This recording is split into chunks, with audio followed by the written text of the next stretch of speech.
जय श्री गणेश दोस्तों, आप सुन रहे हैं आपका अपना YouTube चैनल भारत के रंग, जिसमें हम आपके लिए लेकर आते हैं राजकुमारियों की कहानियां। तो इसमें आज एक भगोड़ी राजकुमारी की कहानी आपके सामने लेकर प्रस्तुत हुए हैं। तो आइए चलते हैं। राजकुमारी हेनरिटा की एक बहुत बुरी आदत थी, इधर उधर भाग जाने की। उसे किसी काम से भागना बहुत अच्छा लगता था। जब पढ़ने का समय आता तो वह कहीं गायब हो जाती। जब उसे खाने के लिए बुलाया जाता तो वह कहीं भाग जाती।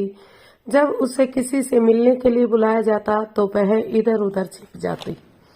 एक दिन राजा और रानी ने फैसला किया कि राजकुमारी के लिए ऐसी मास्टरनी रखी जाए जो उसके सलीके से सारे काम करना सीख सके, और जब भी उसे कुछ करने को कहा जाए तो वह वहां से गायब न हो।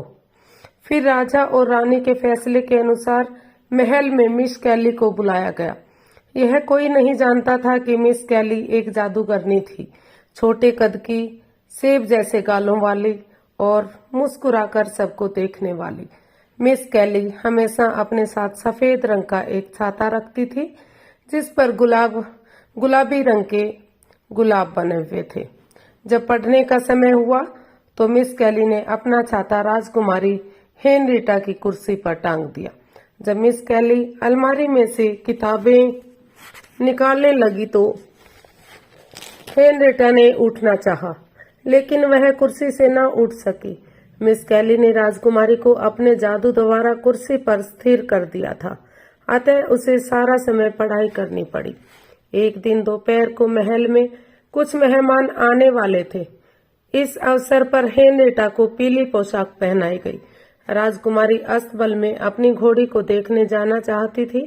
तभी मिस कैली ने अपना छाता घुमाया और बारिश होने लगी।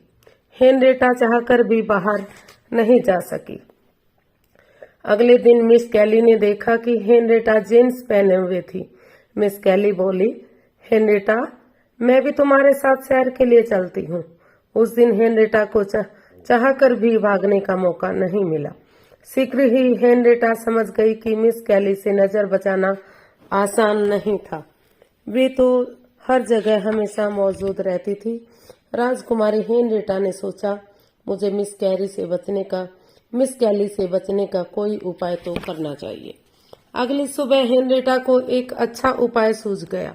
उसने मिस कैली के नाम एक बेनाम खत भेजा, जिसमें लिखा था कि उनकी आंटी बीमार हैं और उन्हें उनसे मिलने जाना चाहिए। लेकिन मिस कैली वह खत देखते ही समझ गई कि उसे किसने भेजा होगा, क्योंकि उनकी कोई आंटी ही नहीं थी। फिर उन्होंने सोचा कि उन्हें भी हेनरिटा के साथ खेल खेलना चाहिए। इसके बाद मिस कैली ने दुखी होने का नाटक करते हुए अपना सामान बांधना शुरू कर दिया और कहा कि वे अपनी आंटी से मिलने जा रही हैं। यह सुनकर हेनरिटा की खुशी का ठिकाना नहीं रहा। कुछ देर बाद मिस कैली अपना बैग लेकर रेलवे स्टेशन की ओर चल पड़ी। जब राजकुमारी हेनरिटा ने महल की खिड़की से मिस कैली को जाते हुए देखा तो वह तालाब पर खेलने के लिए चल पड़ी।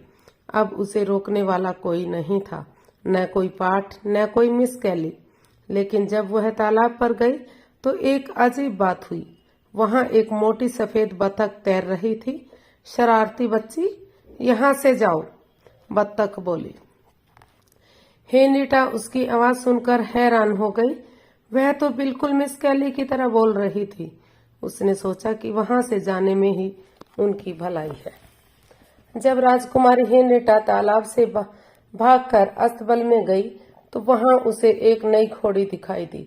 वह घोड़ी हिनहिनाकर बोली, जा बच्ची, अपनी पढ़ाई शुरू कर। अब राजकुमारी हेनरिटा को हर जगह मिस कैली की ही आवाज सुनाई दे रही थी। क्या सारे जानवरों में उनकी आत्मा समा गई थी? वे उनके झूठ का बदला ले रही थी। ऐसे में हेनरिटा बुरी तरह डर गई। वह मिस कैली को बुलाने के लिए रेलवे स्टेशन की ओर दौड़ी। मिस कैली, वापस आ जाओ। लेकिन मिस कैली उसे कहीं नहीं दिखाई दे रही थी। उसने सोचा कि कहीं वे चली तो नहीं गई। तभी अचानक उसकी नजर आसमान पर गई। मिस कैली अपने सफेद छाते द्वारा नीले आसमान से उतर रही थी। हेनरिटा, अब कहाँ भागने की तैयारी है? उन्होंने पूछा। हेनरिटा ने हंसकर अपनी गर्दन हिलाई। कहीं नहीं मिस कैली, आज के बाद कभी ऐसा नहीं होगा। तो कैसी लगी दोस्तों कहानी? अगर आपको कहानी अच्छी लगी तो फिर आपके सामने एक इसी तरह कल फिर नई कहानी लेकर आऊंगी। तब तक के लिए अगर पसंद आई है तो लाइक करें, शेयर करें, सब्सक्राइब करें।